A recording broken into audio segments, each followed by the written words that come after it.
Why do creepypastas have such a hold on us? Is it the genuinely scary nature of these stories, or the opposite?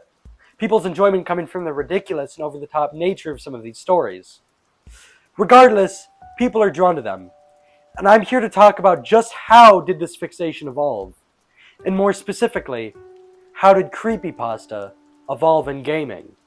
He said it! He said it! Ah! Creepypasta dates way back to 2001, the first known creepypasta being Ted the Caver, using the internet to tell these horror stories rather than your traditional campfire. Creepypasta made its grounds in the early 2000s. Think Slenderman or Jeff the Killer. Creepypasta wouldn't only terrify readers, it would move its way to a new platform, scaring people with more surreal experiences through video games. These tales that were once only found through 4chan and Reddit made their new scene in gaming, giving a more unique and immersive way to experience the horror. Creepypasta gaming would open its horizons in 2009, using the aforementioned Slenderman as its background. Slender Invasion was the first known creepypasta horror game, coming out the same year as the original Slenderman story. There's very little known about this game other than the fact of it being a top-down shooter Java game, the player fending off multiple Slendermen with a gun.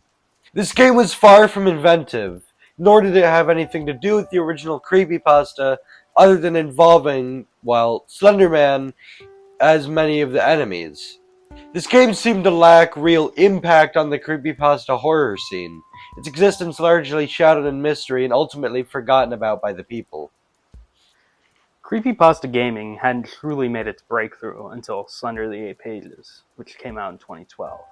The game took a minimalist design, taking you through a vast, dark forest, focusing on atmosphere and suspense. This growing paranoia following you as you make your way through the map. Slenderman on your coattails pursuing you relentlessly. The simplistic nature of the game drew people in, launching it into the mainstream.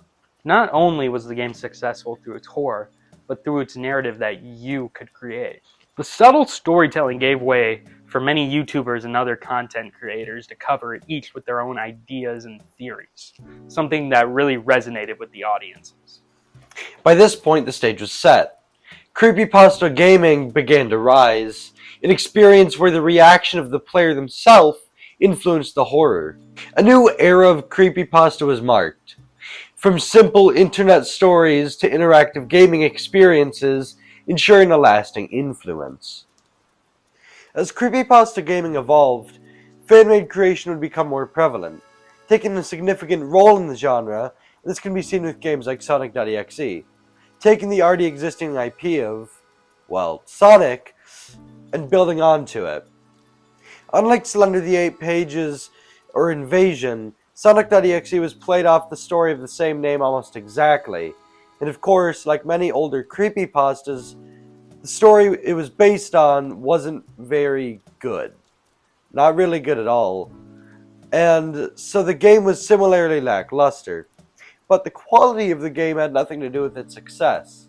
As mentioned earlier, it was how people interacted with these games that made them so popular. And when Sonic.exe got picked up by people like PewDiePie or Markiplier, creepypasta was now almost completely mainstream. Now we turn to our current era. Creepypasta as a genre is praised upon, though a turn is taken from the traditionally low quality and hyper-realistic blood-filled stories of the 2010s. The genre is bigger, films like the SCP Foundation and the Backrooms taking a more psychological and serious approach. Not to say there aren't still duds in the current era, but it seems what gained popularity showed more effort than stories prior. Originating in a 2019 4chan thread, the Backrooms would be popularized for its eerie and mysterious setting. The original picture left things very vague, only giving a brief description. The liminal space of the Backrooms would really influence our modern horror, taking this idea of something so alien yet so familiar and using it to really just scare you. There would be many video game iterations of the Backrooms, though what they all shared in common was that same liminal horror, and what they did, mechanics-wise, was all very similar. Monsters chasing you through these scary and unfamiliar sights. What I forgot to mention was the memifying of these many creepypastas, and the backrooms would follow suit, becoming part of brain rot terminology where people would throw in like Huggy Wuggy or FNAF or whatever into the backrooms and call it a video. It was just a very unserious turn for what was such an inventive creepypasta. And I personally kind of enjoy it. I think it's funny. I think it's kind of funny. Now, a slightly older but still modern example is Trevor Henderson. Despite not necessarily being creepypasta, his horror would take this huge inspiration on horror games, and that can be seen through Slender Man or Cartoon Cat or The Lost Baby or whatever. And this really just creepy abstract horror would become a new norm. This popularization can be seen in the gaming scene as well, seeing that Siren Head would make a huge blast in the gaming scene, having many YouTubers react to it once more like they did with the older games. These creepypasta games would make a new meta as well. This can be seen through FNF mods. Friday Night Funkin' would get very popular around the 2020 era, and so would creepypasta with it.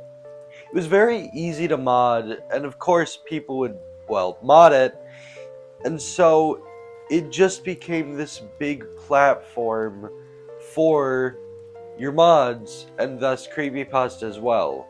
Bringing back old ones like Sonic.exe or Slenderman, and popularizing them through this new, more modern genre. But how did creepypasta game make its impact overall? Well, as said earlier, it was through the people who interacted with it. Instead, YouTubers or just anyone who played it, that's how they got popular. And honestly, it really drove the creepypasta as well, not just the game. Of course, before I end this video, I'd like to thank my friend Levi, who decided to help me with one segment of the video. Thank you very much, and I appreciate your contribution. Anyway, thank you guys for watching. I know this one was a lot longer than normal, so really have a good one, and I'll see you later. Bye.